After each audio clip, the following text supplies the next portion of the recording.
주님을 바꾸지 감사드립니다. 않으리. 오늘 거룩한 주의 날에 예배자리에 오신 여러분에게 성령의 충만한 은혜와 하늘의 복이, 땅의 기름진 복이 여러분 가운데 충만하기를 바라겠습니다. 지나다 보면 이렇게 들판에 벼가 많이 익어가고 또 벌써 추수한 논들이 있고 그렇습니다. 그런데 보통 벼가 익으면 고개를 숙이고 이렇게 누렇게 색깔이 변해가는데 색깔이 변하지도 않고 고개를 뻣뻣이 쳐들고 있는 애들이 있습니다. 그러니까 피입니다. 피. 전혀 하등에 쓸모가 없는 존재들입니다. 그리고 또 지금쯤 되면 고개를 푹 이렇게 숙이고 어서 오십시오 하고 절을 하고 있어야 될 아이들이 고개를 적당히 오도만 숙이고 있는 애들이 있어요. 얘네들은 누구예요? 쭉정이들이에요. 색깔은 누렇게 익은 것 같아요. 그런데 알맹이가 없으니 무게감이 없어서 고개를 숙이지 못하고 그냥 이렇게 쳐들고 있는 거예요. 그걸 보면서 우리가 이제 추석을 곧 맞기도 하는데 사람이 성숙해진다는 게 어떤 것인가, 성령의 열매를 얘기하고 삶의 열매들을 얘기하는데 열매를 풍성히 맺는 모습은 어떤 모습인가를 생각하게 됩니다. 오늘 특별히 겸손에 대해서 말씀을 드리려고 하는데요.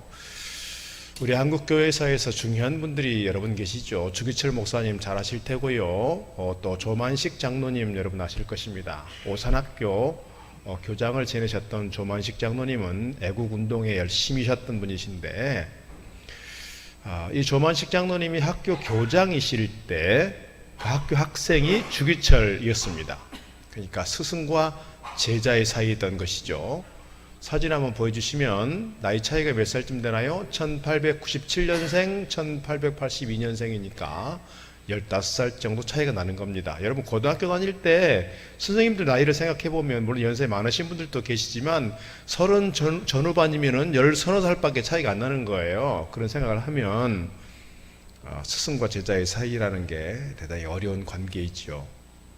그런데 평양 산정현 교회에 주기철 목사님이 이렇게 목회를 하고 있었습니다. 어느 날 주일 이렇게 예배를 드리는데 설교 시간에 이렇게 설교를 하고 있는데 조만식 장로님이 뒤에 문을 열고 들어오시는 겁니다. 이 장로님께서 워낙 분주하시고 사람들을 많이 만나야 했고 여러 가지로 바쁘셨던 분이시기 때문에 하필이면 주일에 찾아오는 손님이 계셔서 얘기를 하다 보니 예배에 늦게 된 겁니다. 그래서 주기철 목사님이, 새파랗게 젊은 주기철 목사님이 장로님 거기 서서 예배하세요. 의자에 앉지도 못하게 했고 서서 선체로 예배를 했습니다. 여러분 같으면 어떨까요? 요즘 시대 같으면 가당키는 한 얘기일까요? 당장 아마 그 교회에서 그 목사 아마 쫓겨날지 모르겠어요. 그런데 이 젊은 목사, 여러분 주기철 목사님 관련된 영화 같은 걸 보시면 얼마나 막 대쪽 같은 그 성품들 얼마나 엄격한지 잘 보여주고 있는데 아마 그래서 신사참배를 거절하고 그런 강직한 성품 때문에 아마 순교도 하지 않으셨을까 싶어요. 그렇게 이 젊은 목사님이 설교하다 말고 장로님 들어오시는 걸 보고 거기 선체로 예배하세요 이렇게 얘기하니까 장로님이 그냥 서서 예배를 했어요. 설교 끝나면서 이 목사님이 그랬습니다. 장로님 기도하세요. 장로님이 그래서 기도하게 된 겁니다. 기도할 때 이렇게 기도했다고 합니다. 하나님 아버지, 이 죄인을 용서하여 주옵소서. 애국운동 한답시고 사람들 만나다가 하나님 만나는 예배 시간에 늦었습니다. 목사님이 얼마나 마음 아프시면 설교하다 말고 이토록 책망하셨겠습니까? 하나님의 종을 마음 아프게 한 죄를 사하여 주옵소서. 그리고 은혜로운 설교를 듣던 성도들이 은혜를 받는 것을 방해한 죄도 용서해 주옵소서. 그렇게 눈물로 기도하니까 목사님도 울고 교인들도 같이 울고 그렇게 은혜스러운 자리가 됐다는 것입니다. 생각을 해보면 나이 차이도 많이 나고, 아니 내가 스승이고 너는 제자잖아, 그렇게 자존심 얘기할 수도 있고요, 체면 생각할 수도 있고요. 그런데 목사님이 한마디 하시니 그냥 선체로 예배하고 또 이렇게 불편한 마음으로 예배할 수 있고, 그렇게 또 기도시키니까 기도할 수 있는데 자신의 허물에 대해서 고백하고 용서를 구하는 기도했던 그 조만식 장로님, 그 스승의 그 제자, 그 목사의 그 장로구나. 우리 교회사에 큰 일화가 있습니다.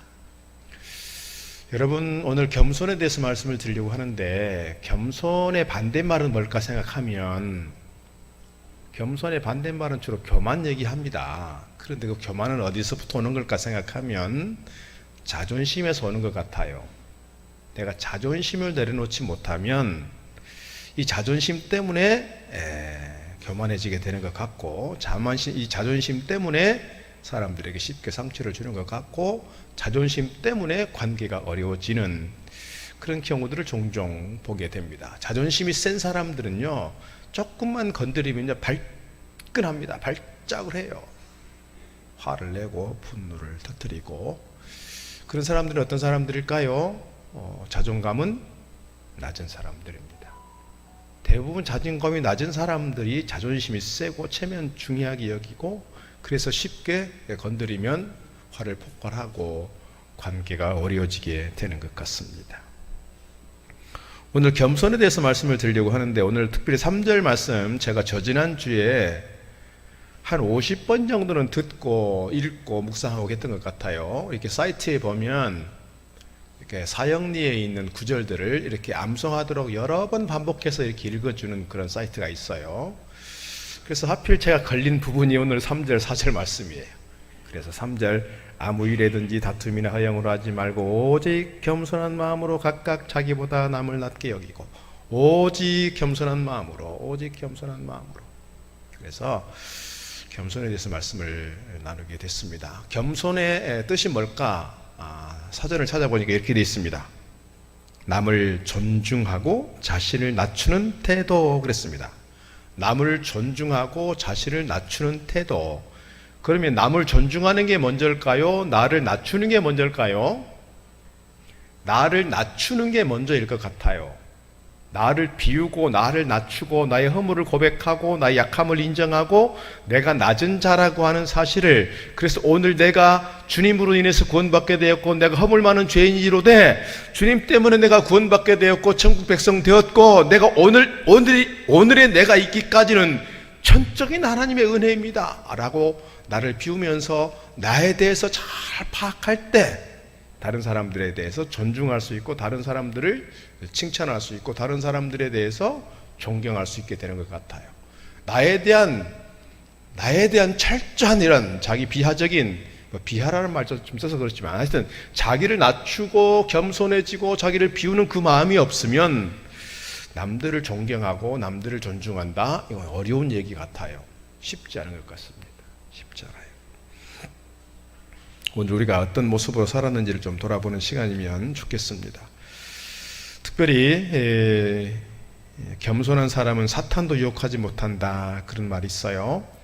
겸손한 사람은 사탄도 유혹하지 못한다. 사탄이 이렇게 데리고 놀기 좋은 사람, 장난치기 좋은 사람, 이런 사람들은 누구냐면 너무 쉽게 발끈하고 자존심 조금만 건드리면 화를 내고 폭발하는 사람들이에요. 그러니까 사탄이 얼마나 갖고 놀기 편해요. 장난을 칩니다. 자꾸 자존심 건드리고 심기를 건드려서 누구를 통해, 가장 가까운 데 있는 사람들을 통해서 심기를 건드리고, 자존심 건드리면 화를 폭발하고 막 싸움이 일어나고, 사탄이 보니까 얼마나 재밌겠어요. 여러분, 애들 놀리면 애들이 막 이렇게 막 화들 내고 막 짜증도 내고 그래야 놀리는 재미가 있잖아요. 사탄도 그런 것 같아요. 사탄도 우리 성도들을 놀릴 때 그렇게 막 자존심 건드리고 그래가지고 막 화를 내고 막 전쟁이 나고 그래야 사탄이 놀리는 재미가 있잖아요. 근데 아무리 놀리고 옆구리를 찌르고 자존심을 건드려도 그냥 사람인지 신인지 천사인지 가만히 있는 사람들 놀리는 재미가 없을 것 같아요. 그래서 겸손한 사람은 사탄도 유혹하지 못한다, 그런 이야기를 하는 것 같습니다. 오늘 우리 관계 속에서, 특히 우리 공동체 안에서 제가 정말 높은 마음이 아니라 교만한 마음이 아니라 낮은 마음 가지고 사랑으로 잘 대하고 섬길 때 우리 공동체가 하나님 기뻐하시는 아름다운 공동체로 서게 될 줄로 믿습니다. 오늘 특별히 본문 말씀 통해서 몇 가지 말씀 나누려고 합니다. 첫째로 드리고 싶은 말씀은요, 나보다 남을 낮게 여기라는 거예요. 나보다 남을 낮게 여기라. 그런데 비슷한 단어가 있어요. 남을 나보다 낮게 여기라. 이게 발음은 비슷하잖아요. 낮게 여기라는 건지 낮게 여기라는 건지. 근데 우리는 남을 나보다 낮게 여긴다는 것이 쉽지 않은 것 같아요.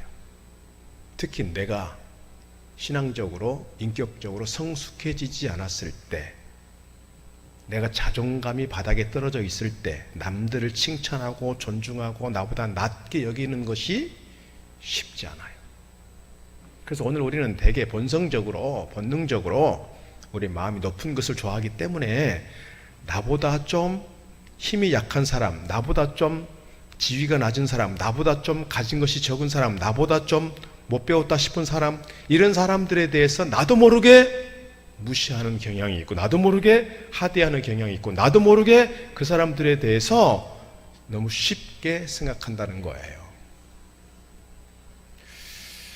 우리말에 그런 말이 있습니다. 가만히 있으니까 가만히로 여긴다고. 가만히 있으니까 가만히로 생각한다고. 그 말이 무슨 말이에요? 내가 좀 인격적으로 좀 성숙해서 웬만큼 말하고 그러면 참아내고 견디고 그냥 말하지 않고 그냥 이렇게 있으면 사람들이 나를 어떻게 한다고요? 무시해요. 아, 이렇게 무시해도 되는 사람이구나. 아, 이 사람은 쉬운 사람이네. 그렇게 하고 함부로 대해요. 함부로 대. 그러니까 가만히 있으니까 가만히로 여긴다는 거예요. 이게 누구 방식이라고요? 세상 사람들 방식이에요. 세상 사람들이 되게 그런 것 같아요.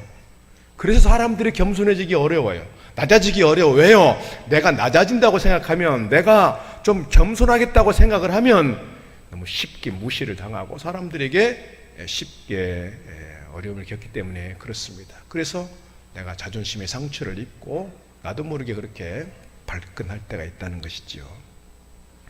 오늘 1절에서 이렇게 말씀합니다. 그러므로 그리스도 안에 무슨 권면이나 그랬어요. 그리스도 안에 무슨 권면이나, 이 말은요, 내가 누군가에게 뭔가 할 말이 있어요, 이거예요. 여러분, 추석 명절에 가족들이 모입니다. 여러분, 벼르고 있는 사람들 혹시 있습니까? 내가 이번에 동서 만나면 내가 한마디 해줄 거야. 내가 이번에 누구 만나면 내가 이 얘기 꼭 해주고 말 거야 라고 지금 단단히 벼르고 있는 사람들, 오늘 말씀을 잘 들으면 좋겠어요.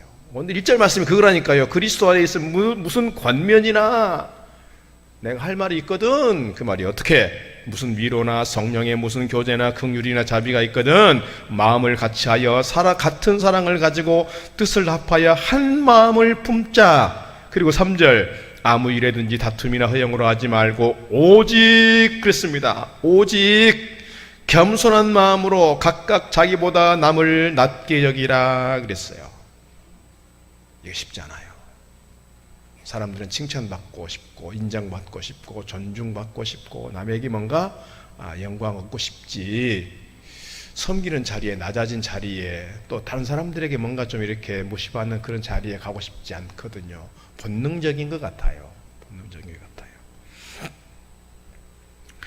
야고보서 4장 11절에서 이렇게 말씀합니다. 형제들아, 서로 비방하지 말라. 형제를 비방하는 자나 형제를 판단하는 자는 곧 율법을 비방하고 율법을 판단하는 것이라. 네가 만일 율법을 판단하면 율법의 준행자가 아니요 재판관이로다. 입법자와 재판관은 오직 한 분이시니 능히 구원하시기도 하기도 하시며 멸하기도 하시느니라. 너는 누구에게 이웃을 판단하느냐 그랬습니다. 너는 누구에게 이웃을 판단하느냐. 빌립보 교회에 시기와 갈등과 다툼이 있었습니다. 빌립보서 전체적인 내용의 기쁨의 서신이긴 하지만 빌립보 교회 안에 심각한 갈등이 있었습니다. 특별히 두 여성 지도자들 때문에 계속해서 교회가 어려움을 겪었어요. 그런 교회를 향해서, 그 빌립보 교회를 향해서 사도 바울이 그럼에도 불구하고 칭찬합니다. 내가 너희들만 생각하면 참 기쁘고 감사해. 그래서 이 빌립보 교회는 사도 바울이 2차 선교 여행 때 처음으로 유럽에 들어가서 세운 교회고, 루디아를 만나서 정말 많은 사역들을 감당했습니다. 그 때문에, 그 사역 때문에 감옥에 무거하게 갇혀 있기도 했지만 감옥 안에서 기쁜 밤중에 기도할 때 그곳에 기도와 찬송의 자리에 지진이 일어나고 옥토가 움직이고 착고가 풀려나는 역사가 있었고요. 그래서 자살하려고 하는 그 간수장에게 우리가 여기 있다, 죽지 마라, 그 간수가 말합니다. 내가 어떻게 해야 구원을 얻겠습니까? 주 예수를 믿으라. 그리하면 너와 너의 집이 구원을 받으리라. 그곳이 빌립보 교회예요. 그런데 그 빌립보 교회 안에 심각한 갈등이 있었다고요. 여성 지도자들 때문에. 왜 갈등이 있을까요? 서로 경쟁의식 때문일지 모르겠어요. 상대방에 대한 존중하는 마음, 상대방을 나보다 낮게 여기는 마음이 아니라 내가 더 높아지고 싶은 마음, 교만한 마음, 올라가고 싶은 마음, 그래서 상대방에 대해서 계속해서 무시하고 상대방보다 내가 더 잘났다고 자랑하고 싶은 그 마음이 있어서 계속해서 교회 안에 갈등이 줄어들지 않는 거예요. 그래서 오늘 사도 바울은 오늘 본문의 말씀을 통해서 무슨 일을 하든 무슨 할 말이 있거든 권면이나 뭐가 있든 같은 사랑을 가지고 같은 뜻을 합하여 한 마음을 품으라. 그러면서 각각 겸손한 마음으로 자기보다 남을 낮게 여기라 말씀하고 있습니다. 나보다 남을 낮게 여긴다는 거 정말 여러분 가능할까요? 쉽지 않을 것 같습니다. 쉽지 않아요. 특히 명절이 되면 이제 가족들이 모입니다. 예를 들어서 아들이 삼형제예요. 아들이 삼형제인데 며느리가 셋이 될 거 아니겠어요? 그러면 시부모들이 며느리들을 대할 때 어떤 마음으로 대하느냐? 여러분 한번 잘 돌아보세요. 정말 이 세 며느리를 똑같은 마음으로 대하고 있는지, 아니면 조금이라도 차별이 있는지. 조금이라도 차별이 있다면 그 차별의 기준은 무엇인지 하는 거예요. 혹시 사돈 집안에, 그 며느리 집안에 재정적인 배경 때문에 또는 학벌 때문에 또는 뭔가 어떤 외모 때문에 이런 것 때문에 혹시 차별하고 있지는 않는지를 잘 돌아봐야 합니다.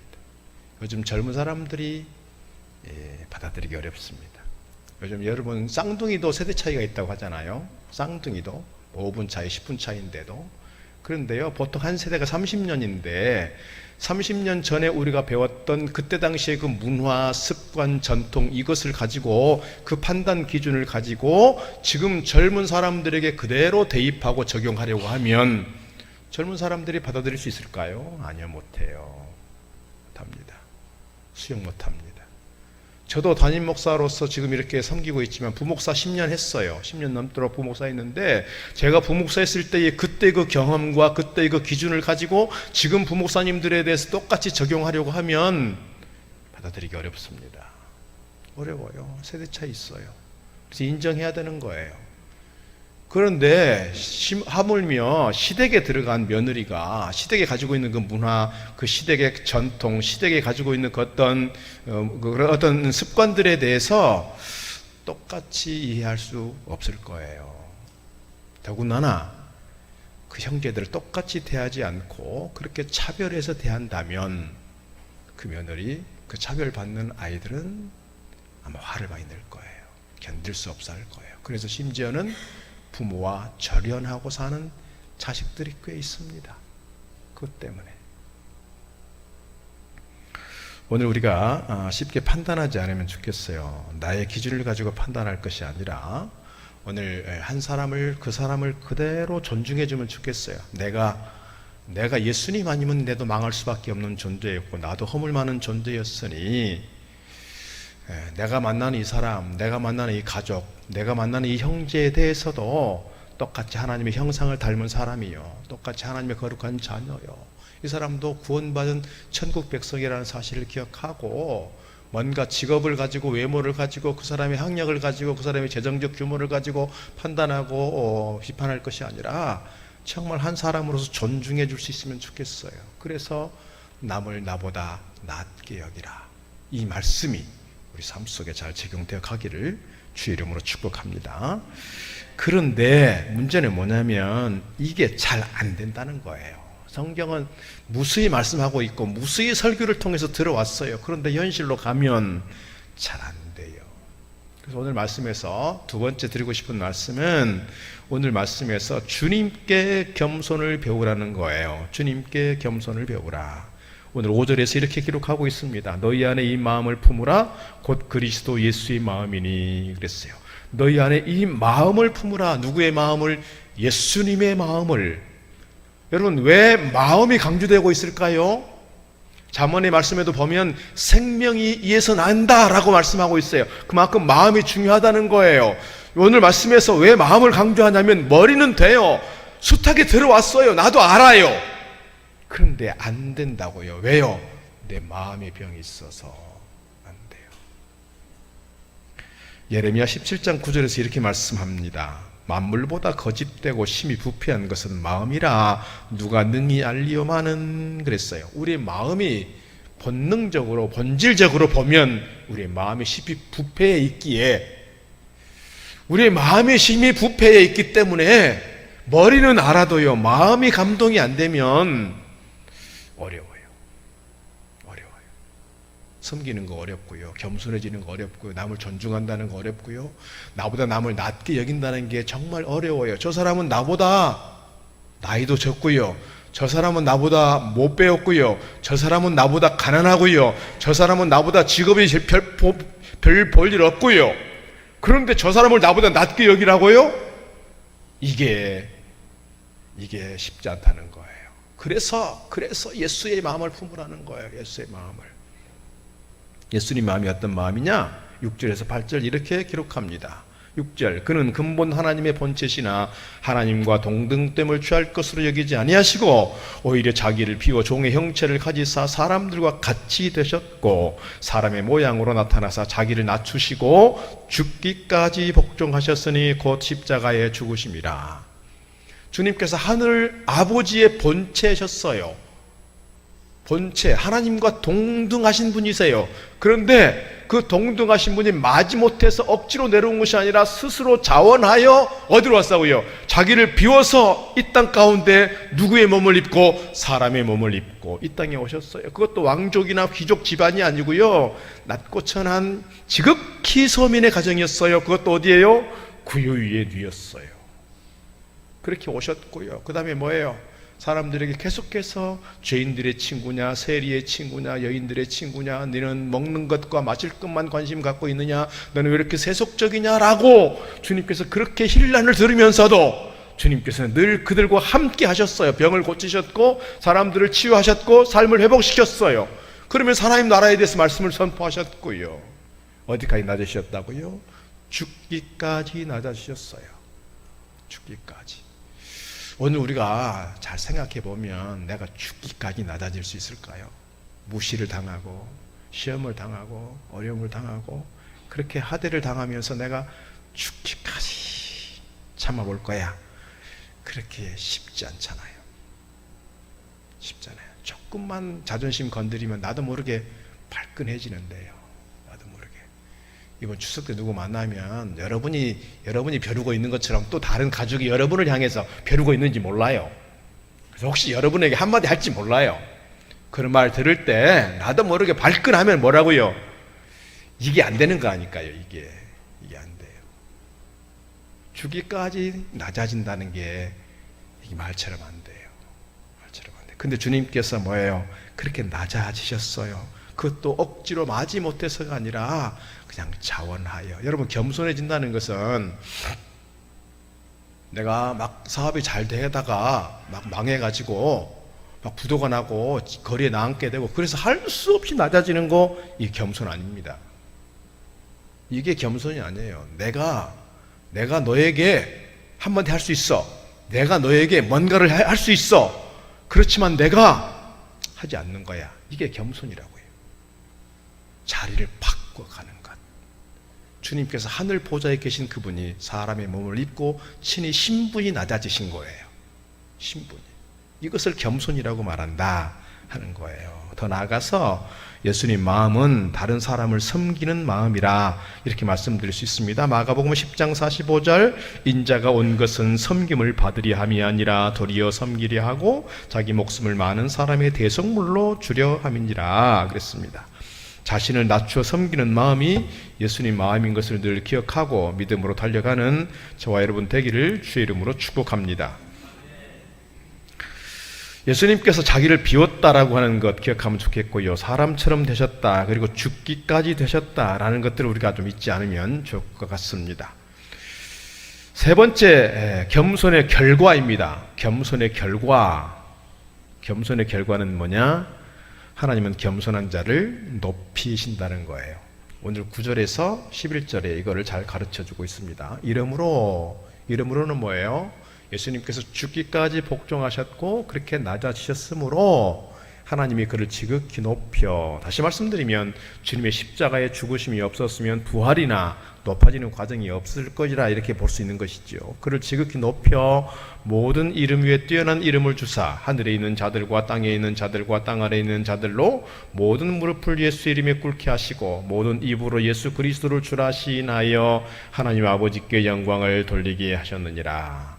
여러분, 사도신경 중에서 약 80% 정도의 내용이 기독론입니다. 기독론은 예수님은 어떤 분이신가에 대한 고백이지요. 그 중요한 핵심적 교리가 여기 오늘 빌립보서 2장에 그대로 다 들어가 있습니다. 오늘 빌립보서 2장의 말씀은 초대교회 때 많이 불렀던 찬송시라고 합니다. 아까 설명을 잠깐 드렸지만 하늘 보자, 하나님의 본체이신 분이 자기를 비워서 종의 형체를 입고 내려오셨어요. 그리고 죽기까지 복종하셨어요. 성경에 보면 스월이라고 말하고 있어요. 지옥 같은 곳이라 그 말입니다. 그 스월까지 내려가신 주님께서 죽은 지 사흘 만에 살아나셨어요. 그리고 살아나신 지 40일 동안 제자들과 함께 있다가 승천하셨어요. 그래서 이게 보통 이렇게 비하의 과정과 승귀의 과정이 있어요. 그래서 지금 하나님 보좌 우편에 앉아 계신다라고 하는 말씀은 그거예요. 승귀하신 거예요. 이 본문의 말씀이 그대로 기독론에 적용됩니다. 중요한 것은 주님께서 그렇게 낮아지시고 또 낮아지시고 또 낮아지셨기 때문에 하늘 아버지께서 그를 부활하게 하셨고 그를 승귀케 하셨고 지금 하나님 보좌 우편에 계시고 마지막에 어떻게 오신다는 거예요? 그때는 인간의 몸을 입고 그렇게 오시는 것이 아니라 약해진 모습으로 온 것이 아니라 우리를 심판하시는 심판주로 오신다라고 그렇게 말씀하고 있는 겁니다. 중요한 것은 주님께서 이렇게 낮아지셨을 때 하늘 아버지께서 그를 승귀케 하신 것처럼 오늘 우리가 낮아질 때 우리 하나님께서 우리에게 은혜를 베푸시고 우리를 높이신다는 겁니다. 욥기 22장 29절 이렇게 말씀합니다. 사람들이 너를 낮추거든 너는 교만했노라고 말하라. 사람들이 나를 낮추면서 뭐라고 하면 그래, 제가 죄송합니다, 제가 교만했네요, 그렇게 인정하라는 거예요. 하나님은 겸손한 자를 구원하시리라. 야고보 4장 6절 그러나 더욱 큰 은혜를 주시나니 그러므로 일렀으되 하나님이 교만한 자를 물리치시고 겸손한 자에게 은혜를 주신다 하였느니라. 베드로전서 3장 8절에 그렇습니다. 마지막으로 말하노니 너희가 다 마음을 같이하여 동정하며 형제를 사랑하며 불쌍히 여기며 겸손하며 형제들을 대할 때 그렇게 하라는 거예요. 베드로전서 5장 5절 말씀에 오게 되면 교회 공동체 안에서 어떻게 해야 되느냐? 젊은 자들아 이와 같이 장로들에게 순종하고 다 서로 겸손으로 허리를 동이라. 하나님은 교만한 자를 대적하시되 겸손한 자들에게는 은혜를 주시느니라. 베드로전서 5장 6절 그러므로 하나님의 능하신 손 아래에서 겸손하라. 때가 되면 너희를 높이시리라. 욥기 22장 29절에서 했던 말씀 다시 돌아가 보면 사람들이 우리를 향해서 가끔 그렇게 말할 때가 있어. 너 왜 화를 내냐? 그럼 내가 언제 화냈다고? 너 지금 화내고 있잖아. 이게 화내는 거야? 그렇게 반응하는 경우가 있습니다. 화를 내고 있으면서 내가 화내고 있는 것을 모르는 거예요. 사람들이 아까 욥기 22장의 말씀처럼 뭐예요? 내가 왜 이렇게 교만해? 라고 말하면 이게 교만한 거야? 라고 반응하는 사람은 어떤 사람이라고요? 진짜 교만한 사람이라는 거예요. 왜 이렇게 교만해? 라고 말할 때 그래 미안하다, 내가 교만했다, 이렇게 말하는 사람이 어떤 사람이라고요? 겸손한 사람이라고요.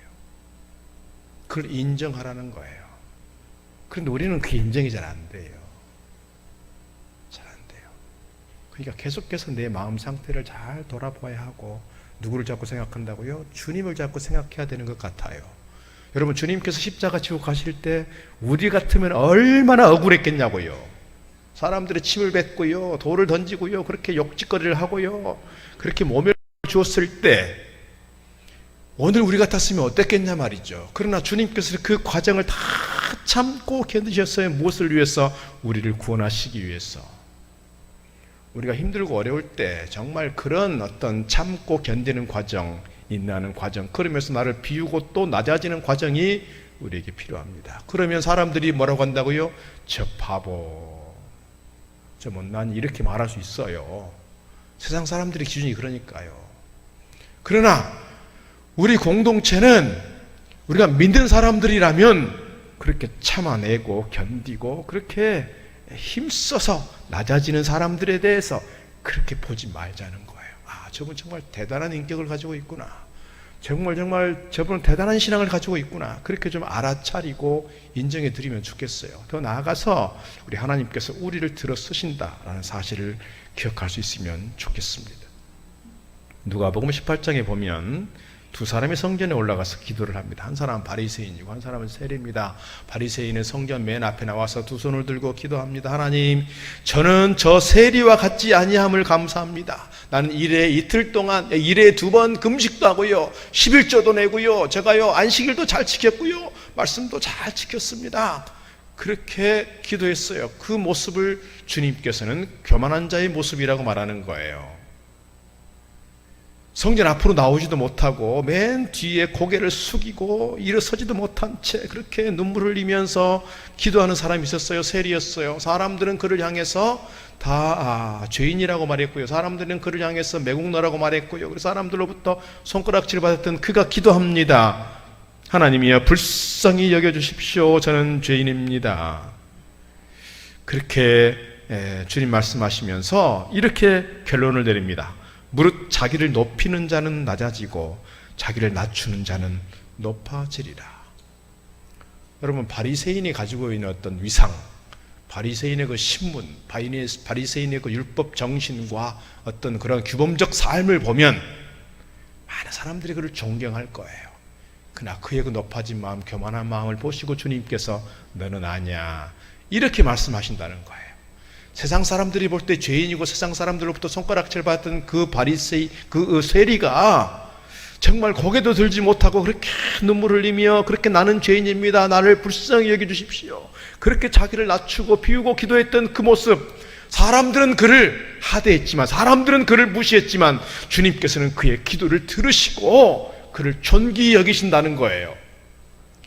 그래서 똑같은 세상 사람들의 기준 가지고 사람들을 평가하지 말고 주님의 마음을 가지고 하나님의 시선을 가지고 사람들을 평가하면 좋겠어요. 그래서 그 사람들의 시선이 아닌 하나님의 눈을 가지고 그들을 존귀히 여기고 저들을 나보다 낮게 여길 수 있는 거룩한 마음이, 겸손한 마음이, 주님의 마음이 오늘 우리 가운데 채워지기를 주의 이름으로 축복합니다.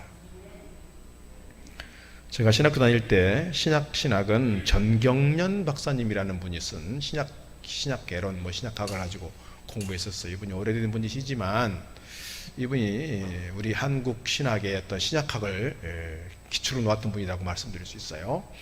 이분이 이제 일본으로 유학을 갔습니다. 유학을 갔고 신학생 신분으로 유학을 갔죠. 도쿄 신학대학이니까 괜찮은 신학대학을 가신 거예요. 이분이 거기 가셔서 근처에 있는 교회를 찾아서 주일에 내가 주일학교 교사를 하고 싶습니다 하고 갔어요.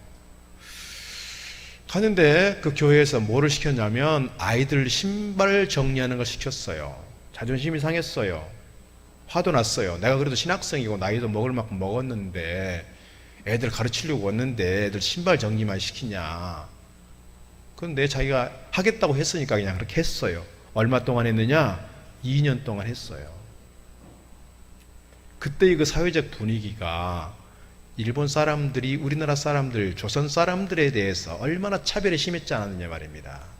그러니까 무시받는 거, 자존심 상하는 거 얼마나 많았을까요? 그러나 그럼에도 불구하고 잘 참고 낮은 마음 가지고 겸손하게 2년 동안 잘 섬겼어요. 그가 신학 공부를 마치고 우리나라에 와서 신학학의 거두가 됐습니다. 어쩌면 자존심 상해서 안 할 수 있어요. 나이 먹고 할 수 있겠어요. 그러나 하나님께서 그렇게 낮은 모습으로 잘 섬겼던 그를 귀하게 쓰셔서 한국 신학에 삼으셨다, 그 말입니다. 어제하고 그제 이 하나님의 뜰 건축을 위해서 여러분들이 오셨습니다. 금요일 날은 한 25분 정도, 어제는 30여 명 이렇게 우리 집사님들 오셔서 열심히 했습니다. 또 주방에서는 우리 권사님들과 또 집사님들, 또 부목사님 두 분 사모님들도 오셔서 국수도 삶고 이렇게 점심도 하시고 간식 준비해 주셨습니다. 제가 감사했던 거는 우리 성도님들이 우리 교회를 사랑하는 그 마음이 얼마나 참 깊은 애정을 가지고 섬기고 헌신하는지를 그 모습들을 보면서 참 감사했어요. 눈물겨웠어요. 특별히 우리 어르신들 보면 70을 넘고 80이 다 되신 어르신들도 오셔가지고 뭐라도 해보겠다고 막 오셔서 하시잖아요. 제가 보면 막 옆에서 막 조바심이 나고 막 조심조심스러운데 그래도 뭘 해보겠다고 막 같이 힘을 쓰고 그렇게 하는 모습 보면서 이 어르신들이 뒷짐지고 구경하는 게 아니라 이렇게 열심히 참여하는 모습 보면서 이 젊은 후배들에게 사실 옆에서 한마디만 해줘도 뭐 손 같이 거들어주지 않고 한마디만 해주셔도 격려가 되고 힘이 될 텐데 이렇게 같이 힘써주시고 같이 똑같이 젊은 사람들이랑 같이 막 이렇게 밧줄 당겨주시고 여러분 보시면 이제 좀 건물 같아 보이죠? 예배기 이제 거의 이제 마무리가 돼가고 있어요. 이거 사람 손으로 다 한 거예요. 기계 장비 하나도 안 들어오고요. 우리가 다 한 거라고요. 젊은 사람들 사실 많지 않았고 특히 우리 장로님들 되게 60대 후반들이시잖아요. 70대시고요. 이런 나이 드신 분들이 오셔서 하셨어요. 이런 걸 보면서 후배들에게 참 감동이고 기감이 되는구나. 감사한 마음이 컸어요. 하나님께서 얼마나 기뻐하실까. 우리 교회가 이렇게 살아있구나. 우리 교회가 이렇게 힘이 있고 저력이 있고 역사하는구나. 그런 생각을 하게 됐습니다. 여러분의 섬김이 우리 교회를, 여러분의 섬김이 우리 공동체를 더욱 아름답게 세워갈 줄로 믿습니다. 이제 추석 명절을 맞습니다. 추석 명절을 맞으면서 내가 누구한테 한마디 할 거야 벼르고 있지 마시고 정말 진정한 사랑의 마음 가지고 형제들을 대하고 이웃을 대하면서 이번 추석 명절이 정말 오늘 우리에게 아름답고 행복하고 멋진 추석 명절 되어지기를 주의 이름으로 축복합니다. 기도하겠습니다. 하나님 감사합니다. 오늘 저희들 주님 앞에 나와 함께 예배하게 하시고 말씀 통하여 우리가 교만한 마음이 아니라 높아진 마음이 아니라 겸손으로 허리를 통이고 서로를 섬기고 나에게 주어진 역할을 감당함으로써 오늘 우리의 삶의 공동체가 정말 아름답고 멋진 공동체요 하나님 기뻐하실 만한 하나님 살아계시는 귀한 공동체로 세워지도록 인도하여 주옵소서. 추석 명절을 맞습니다. 오랜만에 만나는 가족들에 대하여 지극히 존중하는 마음을 가지고 나보다 낮게 여길 수 있는 마음 가지고 주님의 마음을 가지고 서로를 축복하고 격려하고 위로하며 정말 아름다운 행복한 명절 지낼 수 있도록 인도하여 주옵소서. 예수님 이름으로 기도드리옵나이다. 아멘. 찬송가 540장 같이 부르겠습니다. 하늘이 다른 어떤 은혜 구하지 않아